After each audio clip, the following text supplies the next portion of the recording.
Say for the record, we did plan that scene. I wasn't an asshole. You know, somebody's waiting in the back. I'm gonna knock his ass out. Okay. This poem is called Open Letter from the Bros Grimm to Walt Disney. Yes! You spineless swine. We've come to lay claim to your children.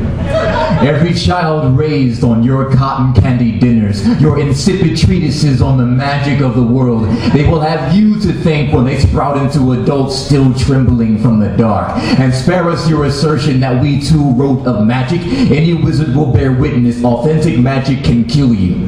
Of course, it was not our intention to collect these stories for children, but despite the insufferable complaints of their parents, the horror of having to soften the horror, still, there is no mistaking the sound of a child's canines sharpening. We abhor that your children now believe the frog became a prince through the kindness of a kiss. The girl hurled the frog into a wall, and that, you see, is a real kiss. Have you felt it? Have you ever been filled with the joy that offered to tear you in two? The little mermaid knew of such a joy, yet you bathe her in lies. Your so-called Ariel does not get the prince, she dies. The 7 dwarfs did not bear their own names. Perhaps you'd understand if you lived in a society built on the graves of peasants. They live and die nameless, like midwives and infantry, the oral tradition itself.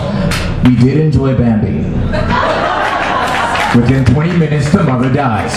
Cinderella's stepsisters were symbols of desperation. The shoe didn't fit, so one cut off her toe. The shoe didn't fit, so one sliced off her heel. Ask your children, Mr. Disney, how many of them have grown into adults with bleeding feet, haunted limbs? How many have mutilated themselves for the satisfaction of a king? How many rail against the terror of perishing nameless, sacrificed to the whims of the woods? How many dream of the courage to climb Rapunzel's dangling hair? We are coming for your children, Mr. Disney. We offer 2 opportunities for penance. First, with every purchase of your insipid DVDs, including your putrid money-grubbing sequels only rivaled by the 14 editions of The Land Before Time.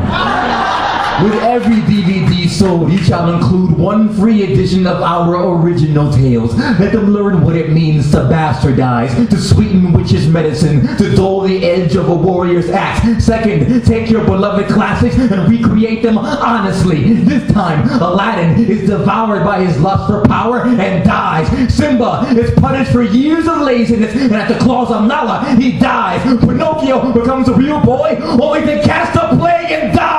Show them the realities you are so desperate to veil, and still will they greet the love of Ariel, see it carry her dust to the fairies. We are coming for your children. And when little Bobby asks in wonder how her dreams were so sweet, tell her she just received her nightmares. They carried her to sleep.